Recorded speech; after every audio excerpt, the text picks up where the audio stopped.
விருதுநகர் மாவட்ட ஆட்சியர் அலுவலகத்தில் இன்று நடைபெற்ற மக்கள் குறைதீர்க்கும் நாள் கூட்டத்தில் 16 பயனாளிகளுக்கு 6,80,000 ரூபாய் மதிப்பிலான நலத்திட்ட உதவிகளை மாவட்ட ஆட்சித்தலைவர் மருத்துவர் சுகபுத்ரா வழங்கினார்.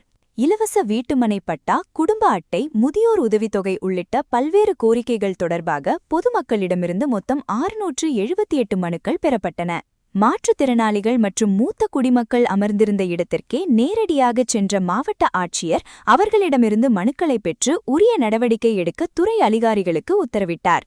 தொடர்ந்து புதிரை வண்ணார் நலவாரியத்தை சேர்ந்த 16 உறுப்பினர்களுக்கு இயற்கை மரணம், கல்வி மற்றும் திருமண உதவித்தொகைக்கான காசோலைகளையும் அவர் வழங்கினார். இந்நிகழ்வில் மாவட்ட வருவாய் அலுவலர் ஆனந்தி உட்பட பல அரசு அதிகாரிகள் கலந்து கொண்டனர்.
தாசில்தார் ஸ்ரீவில்லிபுத்தூர்.